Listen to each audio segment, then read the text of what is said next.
Parehong bigo sila Ramon at Rigor na tuldukan ang kani-kanilang buhay.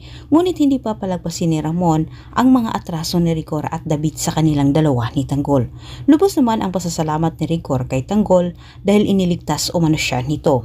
Humingi ng dispensa itong si Ramon kay Tanggol sa maling pag-away umano nila dahil kay Mokang. Balak naman ni Ramon na balikan kaagad itong si Rigor at David. Gagawin umano niyang miserable ang buhay ng mag-ama. Wika ni Ramon, madali lang umano nila itong gawin dahil sila ang may kapangyarihan.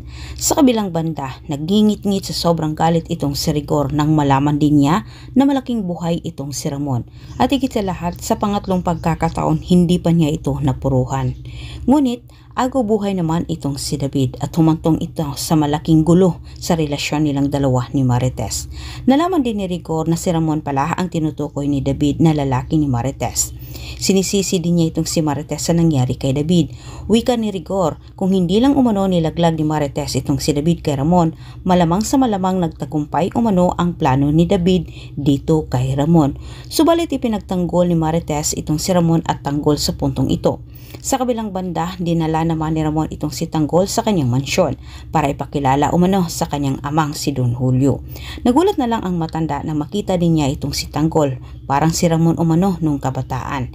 Pinagplanuhan kaagad nilang tatlo ang pagligpit umano ni Rigor at David. Dagdag ni Don Julio, buhay umano ang kabayaran sa atraso ng dalawa sa kanila. Kutang-kuta na umano si Rigor at David. Antabayan po niyo ang susunod mong update. Maraming salamat sa panonood. Huwag kalimutang mag-subscribe.